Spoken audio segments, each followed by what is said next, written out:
শ্ৰৱণ কীৰ্তন কৰি কৃষ্ণক আৰাধে মহামুখ্য সাধে একো বিঘিনি নবাধে। যে আমাৰ কৃষ্ণ কথা কোৱা আৰু শুনাত কোনো ধৰণৰ বাধা নাহে, গতিকে কোনো ধৰণৰ বিঘিনিয়ে ইয়াক অপকাৰ কৰিব নোৱাৰে। জাত হন্তে হৈ ৰতি কৃষ্ণৰ চৰণে নাহিকে সুগম আতপৰে ত্ৰিভুৱনে। গতিকে আমাৰ ভগৱন্ত কৃষ্ণত যাতে আমাৰ মনটো ৰতি হৈ থাকে, অনুৰাগী হৈ থাকে, ইয়াতকৈ আৰু এই ত্ৰিভুৱনত সুগম পথ একোৱেই নাই। এতিয়া কৈছে পূৰ্বত ব্ৰহ্মায়ে একচিত্তে তিনিবাৰ বেদক বিচাৰি এহি মানে পাইলা সাৰ। ভগৱন্ত সৃষ্টিকৰ্তা মানে ব্ৰহ্মাই তিনিবাৰ প্ৰলয় জলৰ পৰা 4 বেদ উদ্ধাৰ কৰি আনি তিনিবাৰ প্ৰমাণ কৰি এই সাৰ তত্ত্বটো জগতবাসীলৈ দি থৈ গৈছে। 4 বেদক ব্ৰহ্মাই আনি বিচাৰিলা 3 প্ৰমাণী, এহি মানে মাত্ৰ কৰিলা সাৰ, হৰি কীৰ্তনেহে তৰে সংসাৰ। যে এতিয়া কলি যুগৰ মানুহে ভগৱন্তৰ নাম বিনা আৰু আনত উপায় নাই। কিয়? আন ধৰ্মবিলাক কৃষ্ণ বৈকুণ্ঠ পৰায়ণ হোৱাৰ লগে লগে গুচি গ'ল বুলি কৈছে। আন ধৰ্ম কৃষ্ণৰ লগতে গুচি গইলা, একস্থান হুয়া হৰি নাম মাত্ৰ ৰইলা। এতেকেহে নামত সমস্ত পুণ্য পায়, জানিয়া যতনে ফুৰা হৰি গুণ গায়। নামে তপ নামে জপ নামে যোগ ধ্যান, নামে দান নামে পুণ্য কোটি তীৰ্থ স্নান। নামে ধন জন বন্ধু নামে পিতা মাতা, নামে নিজ সুহৃদ নামেহে গতি দাতা। ইহ পৰ লোকে নাম বিনে গতি নাই, 4 বেদৰ ইহে মুখ্য অভিপ্ৰায়। হেন জানি নামৰ চৰণ চাপি ধৰা, গৃহতে থাকিয়া সুখে সংসাৰ বতৰা। আমি গৃহস্থী মানে গৃহাশ্ৰমতকৈ কলি যুগত শ্ৰেষ্ঠ আশ্ৰম নাই। আমি গৃহাশ্ৰমতে থাকি আমি ঈশ্বৰত ভক্তি কৰিব লাগিব। কেনেকৈ? পদুম ফুলৰ দৰে। পদুম ফুলৰ দৰে আমি গৃহবাসীসকল হ'ব লাগিব। পদুম ফুলৰ বৈশিষ্ট্য কি? বোকা পানীতে জন্ম, কিন্তু বোকা পানীয়ে পদুম ফুলক লিপ্ত কৰি ৰাখিব নোৱাৰে। বোকা পানীৰ পৰা সদায় পদুম ফুল নিৰ্লিপ্ত হৈ থাকে। ঠিক তেনেকৈ গৃহাশ্ৰমী লোকবিলাক মই দিয়া ধন টকা পইচা গাড়ী মটৰ পকা ঘৰ দুৱাৰ পুত্ৰ ভাৰ্যা নাতি পুতি মাজতে থাকে, কিন্তু লগত নিব নোৱাৰা ধন সম্পত্তিৰ মোহে লগত নিয়া ধন ঘটাৰ পৰা তেওঁলোকক অঁতৰাই ৰাখিব নোৱাৰে। তেওঁলোক কেনেকৈ থাকে? ব্ৰহ্মণা ধ্যায় কৰ্মাণি সংগং ত্যক্তে কৰোতি যশ, লিপ্ততে নশ পাশুন পদ্মপত্ৰম মিমাম্ভাস। পদুম ফুলৰ দৰে থাকে, তাৰমানে গৃহাশ্ৰমতে থাকে, কিন্তু ভাৱনাৰ দ্বাৰা। কেনেকুৱা ভাৱনা? কাছৰ ভাৱনা। আমাৰ ভাৱনাবিলাক কাছৰ সদৃশ হ'ব লাগে। কাছৰ ভাৱনা কি? বালিত কণী পাৰে, পানীত উমনি দিয়ে।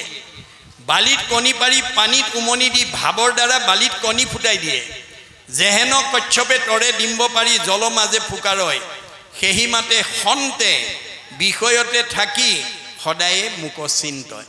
গতিকে সন্ত মহন্ত ভক্ত বৈষ্ণৱসকলে গৃহাশ্ৰমতে থাকে, কিন্তু ভাৱনাৰ দ্বাৰা ভক্তি সাধন কৰি মুক্তি ল'ব পাৰে। এইটোৱে হৈছে ভক্তিৰ মূল তত্ত্ব। সেইকাৰণে কৈছে শ্ৰৱণ কীৰ্তন মাত্ৰ সুগম ভকতি, অল্পতৈ উপজে গোবিন্দত প্ৰেমৰ ৰতি। হেন জানি মহাযত্নে কৃষ্ণৰক সৰ্বতা, শ্ৰৱণ কীৰ্তন কৰা তেজি আন কথা। আন কথা এৰি যাতে আমি সদায় ঈশ্বৰৰ কথা এটা পাতিব পাৰোঁ, ক'ব পাৰোঁ, গাব পাৰোঁ, তাৰ প্ৰতি গুৰুত্ব দিব লাগিব। শুদ্ধ হইবা এতেকে তেজিব মায়া জালে, কৃষ্ণৰ পৰম পদ পাইবা অল্পকালে। পোহৰৰ ওচৰলৈ যেনেকৈ আন্ধাৰ আহিব নোৱাৰাটো বিজ্ঞানসন্মত সত্য, তেনেকৈ ঈশ্বৰত ভক্তি মানে পোহৰ, যি ঈশ্বৰত ভক্তি কৰি থাকিব। গতিকে তেওঁৰ কাৰণেও আমাৰ মুক্তিটো সহজ সাধ্য। 2 অধ্যায়ৰ কথা কৈল এহি মানে শুকমণি কহন্তে ৰাজাত বিদ্যমানে। এইখিলৈকে 2 অধ্যায়ৰ কথা শুকে পৰীক্ষিতক ক'লে। জ্ঞানী মনুষ্যৰ এহি মানে প্ৰয়োজন, কৰিবে কৃষ্ণত মাত্ৰ শ্ৰৱণ কীৰ্তন। আমি যিসকল প্ৰকৃত জ্ঞানী মানুহ, আমি সদায় কৃষ্ণৰ শ্ৰৱণ কীৰ্তন ভক্তি ধৰ্ম আচৰণ কৰিব লাগে। যেন ফল পাৱৈ সবে দেৱতাক যজি, লভে সৰ্বসিদ্ধি প্ৰভু মাধৱক ভজি। আন যুগত দেৱতাক ভজি যিটো ফল পায়, কলি যুগৰ মানুহে ভগৱন্তৰ গুণ নাম ল'লে সেই অধিকাৰ হ'ব পাৰে, সেই অধিকাৰী হ'ব পাৰে। অজ্ঞানীষে সেৱৈ আন দেৱতাসকল, যেন পুত্ৰ ভাৰ্যাৰ ভজনে তুচ্ছ ফল। এঘৰ মানুহত ল'ৰা ছোৱালীক আছে, মাক বাপেকো আছে। কিবা এটা প্ৰয়োজনীয় বস্তু মাক বাপেকক নিবিচাৰি ল'ৰা ছোৱালীক বিচাৰিলে ল'ৰা ছোৱালীয়ে যেনেকৈ আকৌ মাক বাপেকৰ অনুমতি নোলোৱাকৈ দিব নোৱাৰে, মাক বাপেকৰ অনুমতি লৈহে দিয়ে, ঠিক তেনেকৈ ভগৱান সকলো দিব পৰা অধিকাৰ থাকোঁতে আমি ভগৱানক নভজি যদি আন দেৱতাক ভজোঁ, তেতিয়াহ'লে সেই ল'ৰা ছোৱালীৰ ওচৰত বস্তু খোজাৰ নিচিনা হ'ব। ভকত জনৰ সংগে ৰংগে সৰ্বক্ষণ, কৃষ্ণক আৰাধি কৰে শ্ৰৱণ কীৰ্তন। এহি মানে মাত্ৰ পুৰুষাৰ্থ পুৰুষৰ, আন কৰ্ম সবে ব্যৰ্থ হৰি বিমুখৰ। ইয়াত পুৰুষ শব্দটোৱে জীৱক বুজাইছে। ডেকা ল'ৰাই হওক, গাভৰু ছোৱালীয়ে হওক, মতা মানুহে মাইকী মানুহে হওক, এইবোৰ দেহৰহে মতা মাইকী ডেকা গাভৰু আছে, আত্মাৰ নাই। গতিকে আত্মা দৃষ্টিত আমি শ্ৰৱণ কীৰ্তন কৰিলেই আমাৰ চতুৰ্বৰ্গ সাধন হ'ব। শুনন্তে উপজয় জ্ঞান শুদ্ধ হৈ মতি, ইহপৰ লোকত সুখত বিৰকতি। তেতিয়া আৰু আমি এই ইহকালৰ সুখ ভোগৰ কাৰণে আমি চিন্তা নকৰোঁ। মুখ্যটো অধিক সুখ সপ্ৰেম ভকতি, যে আজিৰ দৰে যিটো সপ্ৰেম ভক্তি এইটো মুখ্যতকৈ শ্ৰেষ্ঠ। হেন হৰি কথাটো নকৰৈ কোনে ৰতি, যে আজিৰ দৰে ঈশ্বৰৰ কথা শুনিলে আমি যিটো ৰস বা আনন্দ পাওঁ এইটো মুক্তিত নাই। মুক্তি স্বাৱলম্বী। মুক্তি পোৱাৰ পিছত কাৰো লগত কাৰো সম্পৰ্ক নাথাকে, কাৰো লগত কোনেও কোনো আলোচনা নকৰে। সেইকাৰণে ভকতে মুক্তি নিবিচাৰে। ভকতে কি বিচাৰে? আজিৰ দৰে ভক্তিৰ ৰস। মুক্তিটো নিষ্প্ৰিয়া যিটো, সেহি ভকতক নমো, ৰসময় মাগুহো ভকতি। গতিকে আজি আমি বহাৰ পৰা এতিয়ালৈকে যিখিনি ৰস পান কৰি আছোঁ, ইয়াত যিটো আমি আনন্দ পাইছোঁ এইটো বৈকুণ্ঠত নাই। হেন শুনি সুকত সৌনকে বিনাৱন্ত, আউৰ কিবা সুকত নিৰ্পতি পুচিলন্ত। তেতিয়া সৌনকে সুতক আকৌ সুধিছে যে পৰীক্ষিত ৰজাই শুকমুনিক আৰু কিবা জানিবলগীয়া কথা সুধিছিল নেকি? শুনিতে উৎসুক আছে দুয়ো বৈষ্ণৱৰ, যেন ভৈলা সংবাদ কহিও নিৰন্তৰ। গতিকে তেওঁলোক দুজনৰ মাজত যিখিনি আলোচনা হৈছিল মোক কোৱা। ক্ষণেকো নুশুনে কৃষ্ণ কথা যিটো নৰ, ব্যৰ্থে আয়ু হৰে সূৰ্য সিটো মনুষ্যৰ। আমি যদি ৰাতিপুৱা শুই উঠাৰ পৰা গধূলা খোৱালৈকে এটাও কৃষ্ণ কথা নোগোৱা নুশুনাকৈ পাৰ কৰোঁ, সেইটো আমাৰ মানে দুৰ্দিন গ'ল বুলি কৈছে। সেহিকে দিনক ভাই দুৰ্দিন বুলিয়া মানি, মেঘাস্বৰ্ণ নোহোৱা দুদিন, কৃষ্ণ কথা অমৃত সম্যক আলাপৰ ৰস, যিটো দিন হৈ বিহীন। মানে কৃষ্ণৰ অমৃতময় কথা নোগোৱা আৰু নুশুনাকৈ যিটো দিন পাৰ হ'ল, সেইবিলাক আমাৰ দুৰ্দিন বুলি কৈছে। হেন জানি কৃষ্ণ কথা সংসাৰতে সাৰ, কহিউক হৌক আয়ু সামফল আমাৰ। আজিৰ দৰে যদি আমি সদায় কৃষ্ণ কথা শ্ৰৱণ কীৰ্তন কৰিব পাৰোঁ, আমাৰ আয়ুস বাঢ়ি যাব দেই, মনত ৰাখিব। আপোনালোকে আয়ুস বঢ়াবও পাৰে, আয়ুস কমাবও পাৰে। আপোনালোকে নিজৰ স্বাস্থ্য ধুনীয়াকৈ ৰাখিব পাৰে, ভাঙি পেলাবও পাৰে। গতিকে মাধৱদেৱে কৈছে, আপুনি আপোনাৰ শত্ৰু, আপুনি আপোনাৰ মিত্ৰ, আপুনি আপোনাৰ ৰাখে মাৰে। হৰিক নভজি নৰে, আপুনি হৈ নষ্ট, হৰি ভজি আপোনাৰ কটাৰে। গতিকে আজিৰ দৰে আমি যাতে ঈশ্বৰৰ কথা এটা শুনা, কোৱা, গোৱা পৰিৱেশ এটা যাতে আমি প্ৰত্যেকখন ঘৰতে আমি সৃষ্টি কৰিব পাৰোঁ। আপোনালোকে বেছি সময় নালাগে, আমাৰ শাস্ত্ৰইতো 4 মিনিট সময় দিছে।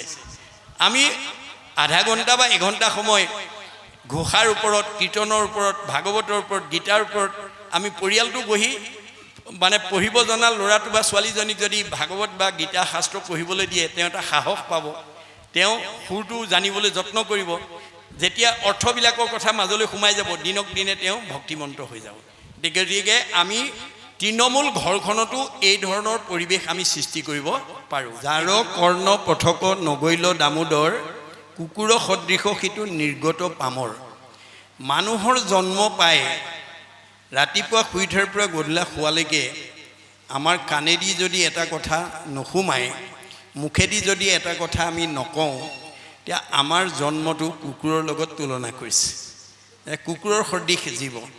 আৰু ভাগৱতে কি কৈছে এই মানুহবিলাক ৰাক্ষস বুলি কৈছে কদাচিতো নলৱৈ মোহৰ নাম যশ জানিবা অৰ্জুন সিটো মনুষ্য ৰাক্ষস মানুহৰ জন্ম পাই যাৰ মুখেদি ঈশ্বৰৰ কথা এটা নকয় নুশুনে নাগায় দেখাতহে মানুহ তেওঁৰ স্বভাৱবিলাক ৰাক্ষসৰ সেই স্বভাৱৰ মানুহবিলাক খাবলৈ জীয়াই থকা মানুহ বুলি কৈছে দাৰ্শনিক পণ্ডিতে দেই আমি আচলতে জীয়াই থাকিবলৈ খাব লাগে live to eat but not' eat to live আমি জীয়াই থাকিবলৈ খাব লাগে কিন্তু খাবলৈ জীয়াই থাকিব নালাগে ভাগৱতৰ এই দৰ্শনটো নজনা কাৰণে আমাৰ সমাজত এতিয়া খাবলৈ জীয়াই থকা মানুহৰ সংখ্যা বেছি জুতিয়ে বুদ্ধিয়ে দিলেই ভাল নহ'লেই কাল আমাৰ কিছুমান মানুহ আছে অকণমান আঞ্জা ভাজিত নিমখ ইফাল সিফাল হ'লে ৰান্ধনি 12 বজাই দিব এই স্বভাৱটো যাৰ আছে এইবোৰ খাবলৈ জীয়াই থকা মানুহ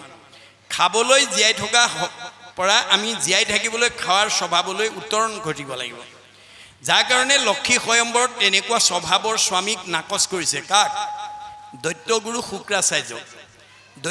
শুক্ৰাচাৰ্যয়ো লক্ষী স্বয়ম্বৰত লক্ষীক পাবৰ কাৰণে আশা কৰি বহি আছিল লক্ষীয়ে গৈ দৈত্যগুৰু শুক্ৰাচাৰ্যক উদ্দেশ্যি কৈছে জানো দৈত্য গুৰু শুক্ৰ হুন্ত মহাজ্ঞানী তথাপি নেৰন্ত সংগ লোভাবিষ্ট প্ৰাণী দৈত্যগুৰু শুক্ৰাচাৰ্য এজন জ্ঞানী মানুহ বুলি মই জানো পিছে বৰ লোভিয়াতো পৰে সংসাৰত নাহি মন্দ জুতি খাইবে নপাইলে লগাইবে নিতে দণ্ড এনেকুৱা লোভিয়া মানুহক যদি মই স্বামী বৰণ কৰোঁ ভৱিষ্যতে জুতিয়ে বুদ্ধিয়ে খুৱাব নোৱাৰিলে সদায় মোৰ লগত কাজিয়া কৰিব নাকচ কৰিছে দেই আমাৰ কেনেকুৱা স্বামী বিচাৰিব লাগে আৰু এজন ল'ৰাই কেনেকুৱা ছোৱালী বিয়া কৰাব লাগে ভাগৱতত নিয়ম বান্ধি থোৱা আছে দেই কিয়নো বিবাহ সম্বন্ধে পুৰুষৰ অৰ্ধাংগিনী স্বামী বুলি ধৰ্মকৰ্ম পাই অৰ্ধখিনি সেই হেতু কটু কটু ধৰ্মিনী ৰমণী পাপ কাৰ্যে বাধা দিয়া খন্দাই বিঘিনী কটু অধৰ্মিনী তিৰি ধৰ্মক বাধিয়া স্বামীক নিউৱে ঘূৰে নৰকে টানিয়া আমাৰ ভাৰ্যাবিলাকক দুটা ভাগত বিভক্ত কৰি দেখুৱাইছে এজনী ধৰ্মিনী নাৰী এজনী অধৰ্মিনী নাৰী ধৰি লওক আপোনালোকৰ এই পৰমানন্দ প্ৰাথমিকৰ সভাপতি সম্পাদকে ওচৰৰ কাষৰ গাঁওখনৰ দুঘৰ মানুহক আজি তাৰিখৰ ভাগৱত পাঠ ব্যাখ্যালে নিমন্ত্ৰণ কৰি কিবা এটা বৰঙনিও লৈ আহিলে দুয়ো ঘৰতে স্বামী স্ত্ৰী উপস্থিত আছিল প্ৰথম ঘৰৰ স্বামীজনে আজি তাৰিখৰ মানে এই ভাগৱতৰ কথাটো পাহৰি বাৰীত কাম কৰি আছে 9টা বাজি গ'ল ভাৰ্যাৰ মনত আছে তেওঁ বাৰীত গৈ স্বামীক কৈছেগৈ হেৰি আজি পৰমানন্দ প্ৰাথমিকৰ গোলাঘাট জিলাৰ প্ৰচাৰ শাখাৰ উদ্যোগত অনুষ্ঠিত কৰা ভাগৱত পাঠ ব্যাখ্যালৈ মাতি গৈছিল আপুনি পাহৰিলে নেকি এৰাহে পাহৰিলোঁ ঠক কাম চব এৰক সোনকালে গা পা ধুই আপুনি ভাগৱতলৈ ওলাই যাওক এইবুলি যিগৰাকী আয়ে স্বামীক আজিৰ অনুষ্ঠানলৈ উলিয়াই পঠিয়াব তেওঁ ঘৰতে থাকি আধা পুণ্য পাব দ্বিতীয় ঘৰ আকৌ স্বামীৰ মনত আছে ভাৰ্যাই পাহৰিলে স্বামীয়ে নিৰ্দিষ্ট সময়ত পিন্ধি উৰি গা পা ধুই চাদৰ গামোচা লৈ আহিবলৈ ওলাওঁতেই ভিতৰৰ পৰা আইগৰাকী আহি দেখি এওঁ দেখোন আজি একেবাৰে কাণত গামোচা চেলেং লৈ ভকতি হৈ বা ক'লৈ যায় হেৰি ক'ত যাব বোলে কেলে পৰমানন্দ প্ৰাথমিকে আজি ভাগৱত ব্যাখ্যালে মাতি গৈছে তুমি পাহৰিলা নেকি ঠক এতিয়া বতৰ ভাল কৰিছে খেতি পথাৰ দিন এতিয়া আপুনি ভাগৱত শুনিলে নহ'ব আমুক কাম আছে কৰিব লাগিব নোৱাৰে যাব এইবুলি যিগৰাকীয়ে বাধা দি ৰাখিব তেওঁ নিজেও নৰকলৈ যাব আৰু স্বামীকো নৰকলৈ লৈ যাব গতিকে আমি সেইকাৰণে স্বামী আৰু ভাৰ্যা নিৰ্বাচন কেনেকৈ কৰিব লাগে ভাগৱতত নিয়ম বান্ধি থোৱা আছে দেই মনত ৰাখিব কথাটো যিটো কথা কৈ আমাৰ মহাপুৰুষ শংকৰদেৱৰ দিনত এগৰাকী ভাৰ্যাই অলৌকিকক লৌকিক কৰি অবাস্তৱক বাস্তৱ কৰি জগতলৈ খ্যাতি এৰি থৈ গৈছে কোনে ৰাধিকা সতীয়ে গুৰুজনৰ ওচৰত এই তথ্যটো দিছিল কি বুলি কৈছিল গুৰুদেৱ মোৰ সতীত্ব গুণৰ অন্যতম বৈশিষ্ট্য যদি স্বামীয়ে কিবা ভুল কাম কৰা মোৰ চকুৰ আগত দেখোঁ মই তেওঁক বহুত সাৱলীল ভাষাৰে অতি মৰমেৰে তেওঁক মই সৎপথলৈকে অনাৰ চেষ্টা কৰোঁ বোলে কাৰণ বিবাহ সম্বন্ধে পুৰুষৰ অৰ্ধাংগিনী স্বামী বুলি ধৰ্মকৰ্ম পাই অৰ্ধখিনি গতিকে বিবাহ পাশত আবদ্ধ হোৱাৰ দিনাখনেই ভাৰ্যাক স্বামীৰ অৰ্ধাংগিনী হিচাপে পৰিগণিত কৰা হয় আৰু স্বামীৰ পাপ পুণ্যৰ আধা ইজনে সিজনে বহন কৰিব লাগে। যেনেকৈ বাস্তৱত এজন ডাক্তৰে বিয়া কৰা মানুহগৰাকীক মানুহে ডাক্তৰণী বুলি কয়, মাষ্টৰে বিয়া কৰালে মাষ্টৰণী বুলি কয়। আচলতে তেওঁলোক ডাক্তৰণী বা মাষ্টৰণী হয় জানো? নহয়। ডাক্তৰে বিয়া কৰাৰ কাৰণে ডাক্তৰণী, মাষ্টৰে বিয়া কৰালে মাষ্টৰণী, শইকীয়াই বিয়া কৰালে শইকীয়ানী, বৰাই বিয়া কৰালে বৰানী। এইটো বাস্তৱ মানে আধা পুণ্যটো পাই যায়। ঠিক তেনেকৈ বেয়া কামৰ আধা মানে কিবা এটা বেয়া কাম কৰিলে ভাৰ্যাৰ নামটো তাৰ লগত জড়িত হৈ থাকে, কাৰ স্বামী, আৰু ভাৰ্যাই কিবা ভুল কৰিলে কাৰ ভাৰ্যা বুলি স্বামীৰ নামটো তাৰ লগত জড়িত হৈ থাকে। সেইকাৰণে ইজন সিজনৰ অৰ্ধাংগিনী। বোলে তুমি কেনেকুৱা ভুল কামত বাধা দিয়া? বোলে যদি কলি থকা ঠাইলৈ যায়। বোলে কলি ক'ত থাকেনো? বোলে পৰীক্ষিতে কলিক ঠাই দিছে। নিৰপতি বুলন্ত কলি তোক দিলো স্থান, জৈত খেলে জোৱা পাশা কৰে মদ্যপান। স্ত্ৰী পঞ্চ শুনা গৃহস্থৰ থাকে জৈত, এই চাৰি স্থান দিলো বঞ্চ গয়াতৈত। পৰীক্ষিতে কলিক নিগ্ৰহ কৰোঁতে প্ৰধানকৈ চাৰিটা ঠাই দিছে: মদ ভাং খোৱা, জোৱা পাশা খেলা, পৰস্ত্ৰী আসক্ত, হিংসা ধৰ্ম। বোলে মদ খোৱাত কিয় বাধা দিয়া? মাদ্যতি যত তত মদ্যম, মদ খালে নিচা লাগে। বুদ্ধি লুম্পতি যত দ্ৰব্যম মোদকাৰিত দক্ষতে, আৰু মদ খালে সৎবুদ্ধি বিনাশ হৈ অসৎ বুদ্ধি ফালে গতি কৰে। গতিকে নিচা লগা বস্তু খাই মোৰ স্বামী যাতে বিপথে যাব লগা নহয়, তাৰ কাৰণে মই সদায় মদ তেনে কামত অগ্ৰসৰ হোৱা দেখিলে মই বাধা দিওঁ। বোলে বৰ সুন্দৰ হৈছে। আৰু কি কৰা? স্বামী তপ স্বামী জপ, স্বামী কৰোঁ ধ্যান, স্বামীৰ কুশল বিনে নিশ্চিন্ত হোৱান। মই সদায় স্বামীৰ মংগল চিন্তা কৰোঁ, অমংগল কেতিয়াও চিন্তা নকৰোঁ। আৰু কি কৰা? যে ভাল উপদেশ দিয়া চলাওঁ স্বামীক, মাস মধ্যে একবাৰ কৰোঁ ৰতি। মই ভাল উপদেশৰ দ্বাৰা তেওঁক পৰিচালিত কৰোঁ। স্বামীক নুসুধি ক'তো নকৰোঁ গমন, স্বামীক নিদিয়া অগ্ৰে নকৰোঁ ভোজন। স্বামীৰ ঘৰত থকা অৱস্থাত স্বামীক নুসুধাকৈ ক'লৈকো নাযাওঁ, আৰু স্বামীক আগতে খাবলৈ নিদিয়াকৈ মই নাখাওঁ। বৰ সুন্দৰ কথা। আৰু কি কৰা? পালেও আনন্দ, নাপালেও নাহি দুখ, দ্ৰব্যবশে জীৱা মিলে তাহাঁতে সন্তোষ। মই যি পাওঁ তাতে সন্তুষ্ট থাকোঁ, পালেও আনন্দ নাই, নাপালেও দুখ নাই। আৰু কি কৰা? নেদুকাকো লজ্জা নকৰোঁ হো পৰাং মুখ, পৰ দুখে দুখী পৰ সুখে পাওঁ সুখ। যে পৰৰ দুখ দেখিলে দুখ লাগে আৰু পৰৰ সুখত মই সুখী হওঁ। মই কাকো ইটিকিং উপহাস নকৰোঁ। বৰ সুন্দৰ হৈছে। আৰু কি কৰা? বোলে প্ৰাতসে উঠিয়া কৰোঁ গৃহকৰ্মগণ, বাহিৰে ভিতৰে কৰোঁ গোময় সিঞ্চন। মই ৰাতিপুৱা সোনকালে উঠি ঘৰ দুৱাৰ সাৰি মুচি, গুৰুগৃহ মচি কাচি ধূপ ধূনা জ্বলাই ঈশ্বৰ উপাসনা কৰি ঘৰখন প্ৰদূষণমুক্ত কৰি ৰাখোঁ। কাৰণ ৰাতিপুৱা যদি সোনকালে উঠি পুৱাৰ সৌৰশক্তি আহৰণ কৰে, সেই নৱদম্পতীয়ে ল'ৰা ছোৱালী জন্ম দিবৰ কাৰণে চিজাইন কৰাৰ প্ৰয়োজন নহয়, বিনা মানে নৰ্মেল দিব পাৰিব। আমাৰ এইটো বিজ্ঞানসন্মত সত্য। গতিকে আমাৰ বিশ্ববিখ্যাত বৈজ্ঞানিক আইনষ্টাইনে কৈছে, চায়েন্স উইদাউট ৰিলিজন ইজ লেম, religion without science is blind. যিটো ধৰ্মত বিজ্ঞান নাই সেইটো অন্ধ, যিটো বিজ্ঞানত ধৰ্ম নাই সেইটো খোৰা। ধৰ্ম আৰু বিজ্ঞান ওতঃপ্ৰোত সম্বন্ধ। গুৰুজনে কৈছে বৰ সুন্দৰ হৈছে, তুমি যোৱা পানী আনা, 3টা গাঁঠি এপল পানী আৰু এপল মাটি যোগবলৈ ব্ৰহ্মপুত্ৰৰ পৰা আনি টেম্বৰণী জানত পেলাবলৈ প্ৰথম পদক্ষেপত 4 আঙুল পানী কমি আহিলে। তেতিয়া গুৰুজনে মাতি আনি সুধিলে, ৰাধিকা তুমি বহুত ভাল কাম কৰিছোঁ বুলি মোৰ আগত ক'লা, তুমি জীৱনত কিবা বেয়া কামো কৰিছা মোৰ আগত কোৱা। তেতিয়া তেওঁ জীৱনত কৰা বেয়া কামটোৰ কথা গুৰুজনৰ ওচৰত কি বুলি অৱগত কৰিছে? নমস্কাৰ কৰি বোলে শুনিও বাপ, কৰি আছোঁ মই এক গুৰুতৰ পাপ। মই জীৱনত এটা ডাঙৰ পাপ কৰিছোঁ। বোলে কি পাপ? আমাৰ স্বামী এন্তে গৃহে নাহি কয়, বহিনী জামাই আহি গৃহে মিলি লয়। মোৰ স্বামী ঘৰত নথকা অৱস্থাত এদিন ভনী জোৱাই আমাৰ ঘৰলৈ আহিলে। তাৰ পৰা কি হ'ল? বোলে আমাৰ অৱস্থা বৰ দুৰ্বল, আমি নিতেও ভাত ৰান্ধি পাত কাটি ভাত খাওঁ। ভাত ৰান্ধি আছোঁ পাত কাটি দেউতা নাই, তাক কাটি বাক কাচি দিলোঁ হো পেলাই। ঘৰত কোনো মানুহ নথকাৰ কাৰণে ভনী জোৱাইকে পাত কেইখিলামান কাটি আনা বুলি ভিতৰৰ পৰা লৰালৰিকে কাঁচিখন দলিয়াই দিওঁতে বতাহত উৰণিখন খহি গ'ল। কাচি দেওঁতে মূৰ মুখ জমাই দেখিল, এহি গুটি পাপ বাপ আমাৰো সিজিল। ভনী জোৱাইও মোৰ মুখখন দেখিলে, ময়ো ভনী জোৱাই মুখখন দেখিলোঁ। এই পাপটোৱে মোৰ সিদ্ধ হ'ল।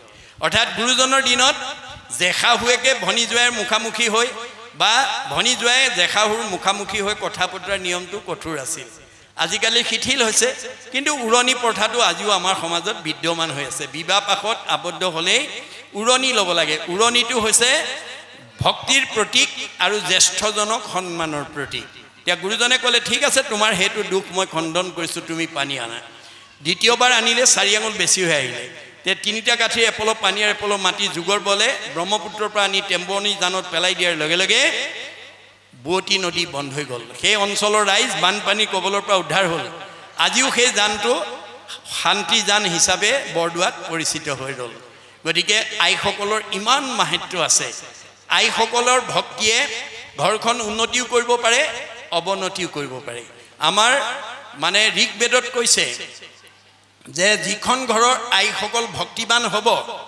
তেওঁ নিজেতো উদ্ধাৰ হ'বই ঘৰখনৰ সকলো পুৰুষৰ চতুৰ্বৰ্গ সাধন কৰিব আৰু আইসকল যদি ভক্তি শূন্য হৈ যায় তেতিয়াহ'লে ঘৰ গুচি বাঁহতল হৈ যাব আমাৰ মানে এজন মানে হেৰিয়াৰ আমেৰিকাৰ কবিৰ এটা মানে হেৰিয়াত তেওঁ এটা মন্তব্য কৰি থৈ গৈছিল কি বুলি যে আমাৰ ঘৰখন এনেকুৱা এটা বস্তু home is a place when you have to go there they have to take you in ঘৰখন এনেকুৱা এটা বস্তু যিখন ঘৰলৈ গ'লে আপোনাক আদৰি নিয়া মানুহ এগৰাকী থাকে আৰু হেতুৱে ঋকবেদত কৈছে ন গৃহম ইতি আহু গৃহিণী গৃহম উচ্যতে তয়াহি সহিতা সৰ্বান পুৰুষায়াম সমস্নুতে সেইগৰাকীয়ে হৈছে ঘৰখনৰ গৃহিণী গতিকে ঘৰখনৰ গৃহিণীগৰাকী যদি ভক্তিমতী হয় ঘৰখনৰ সকলো পুৰুষৰ চতুৰ্বৰ্গ হ'ব আৰু তেওঁ উদ্ধাৰ হ'ব আৰু যদি ঘৰখনৰ আইগৰাকী যদি ভক্তি শূন্য হৈ যায় তেতিয়া ঘৰ গুচি বাঁহতল হৈ যাব এয়া মহাভাৰতৰ বন পৰ্বত কৈছে জৈছ ভাৰ্যা গৃহে নাস্তে সাধিসা পুণ্য চাৰিতা অৰণ্যং তেন গন্তব্যং যথা অৰণ্যং তথা গৃহম ঘৰ গুচি বাঁহতল হৈ যাব পাৰে আইসকলৰ ইমান পাৱাৰ মনত ৰাখিব ইচ্ছা কৰিলে ঘৰ গুচি বৈকুণ্ঠলৈ উত্তৰণ কৰিব পাৰে আৰু ইচ্ছা কৰিলে ঘৰ গুচি বাঁহতল কৰিব পাৰে আইসকলৰ ইমান ক্ষমতা আমি বাঁহতল হোৱাটো নিবিচাৰোঁ আমি এখন ঘৰ বৈকুণ্ঠলৈ উত্তৰণ কৰিব বিচাৰোঁ এখন ঘৰ বৈকুণ্ঠলৈ উত্তৰণ কৰিবলৈ হ'লে আমাৰ আইসকলৰ গাত 7টা সদ্গুণ থাকিব লাগে বুলি গীতাত কৃষ্ণই অৰ্জুনৰ আগত কৈছে আজি আমাৰ ইয়াত থকা আইসকলৰ গাত যদি কাৰোবাৰ গাত যদি 7টা গুণ আছে তেতিয়াহ'লে তেওঁ ভাগ্যৱতী মহিলা তেওঁ নিজেও তৰিব পৰিয়ালকো তৰাব অঞ্চলৰ মানুহকো উদ্ধাৰ কৰিব গতিকে এই 7টা কি গুণ আমাৰ গীতাত কৈছে কীৰ্তি চিৰি বা কৈছ নাৰী নাং ধীতি মেধা ক্ষমা স্মৃতি এই 7টা 1 নম্বৰ গুণটো কীৰ্তি অৰ্থাৎ আইসকলৰ কামবিলাক আনৰ প্ৰশংসনীয় হ'ব লাগে নিট এণ্ড ক্লিন ডিচিপ্লিন পৰিপাটিতা নিয়মানুৱৰ্তিতা তেওঁ কৰা কামবোৰ দেখিলে আনে প্ৰশংসা কৰা হ'ব লাগে 1 নম্বৰ 2 নম্বৰ চিৰি নিজেও ধুনীয়া হৈ থাকিব লাগে ঘৰখনৰ পৰিৱেশটো ধুনীয়াকৈ ৰাখিব লাগে পৰিয়ালটো ধুনীয়াকৈ ৰাখিব লাগে এইটো হ'ল 2 নম্বৰ 3 ধীতি ধৈৰ্য গুণশীল হ'ব লাগে যিখন ঘৰৰ আইগৰাকী ধৈৰ্যশীল হ'ব স্বামী কেতিয়াও বিপদত পৰিব নালাগে পৰিয়াল কেতিয়াও বিপদত নপৰে উদাহৰণস্বৰূপে সীমাঘৰীয়া মানুহজনৰ লগতে স্বামীৰ কিবা এটা কাৰণত বিতৰ্ক হ'ল অলপ বেয়াকৈ ক'লে ধৈৰ্যশীল আইগৰাকীয়ে স্বামীক ক'ব হ'ব দিয়ক কল দুটা থাকিলেও ঠেকা ঠেকি লাগে সীমাঘৰীয়া মানুহ হিচাপে আপোনাক কিবা এটা টানকৈ ক'লে আপুনি ধৰি নাথাকিব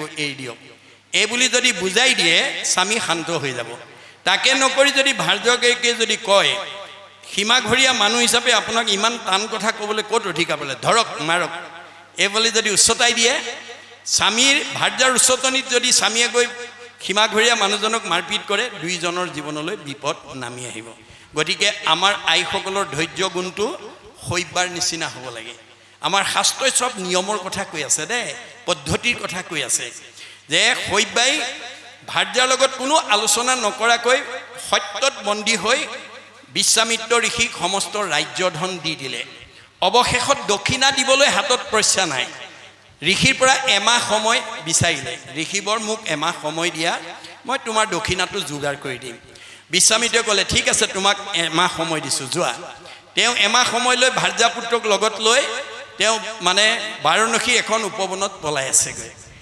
বিশ্বামিত্ৰই এমাহৰ পূৰ্বে বিচাৰি বিচাৰি গৈ পালেগৈ। পাই হৰিশ্চন্দ্ৰক উদ্দেশ্যি ক'লে, ৰজা হৰিশ্চন্দ্ৰ, মূৰ দক্ষিণাটো যদি হেলা কৰ তই সবংশকে সাপি ভস্ম কৰিব মই। মোৰ দক্ষিণাত যদি অৱহেলা কৰ তোৰ গোটেই বংশ মই সাপ দি ভস্ম কৰি দিম। ঋষিৰ বচন শুনি হৰিশ্চন্দ্ৰ ৰায় কপিবে লাগিলে মুখে মাত বোল নাই। যেতিয়া ঋষিয়ে গোটেই বংশ ধ্বংস কৰিম বুলি ক'লে হৰিশ্চন্দ্ৰ ভয়ত পেপুৱা লাগিল, মুখৰ মাত হেৰাই গ'ল আৰু মনৰ কথা ক'বলৈ ভাৰ্যাৰ বাদে দ্বিতীয় ব্যক্তি নাই। ভাৰ্যাক চাহিয়া ৰাজা বুলিলা বচন, শুনা প্ৰাণেশ্বৰী মূৰ বাক্যে দিও মন। হেৰা ভাৰ্যা, মোৰ কথালৈ অকণমান মনোযোগ দিয়া। কেনমতে ঋষিৰ মই খুজি বহু ধাৰ, কেনমতে বংশক মই কৰিব উদ্ধাৰ। মই এতিয়া ঋষিৰ ধাৰটো কেনেকৈ পৰিশোধ কৰোঁ, বংশটোক কেনেকৈ উদ্ধাৰ কৰোঁ, মই হতাশ হৈ গৈছোঁ। মোৰ মুখৰ মাত হেৰাই গৈছে। যিখিনি সময়ত স্বামীৰ মুখৰ মাত হেৰাই গৈছে, হতাশ হৈছে।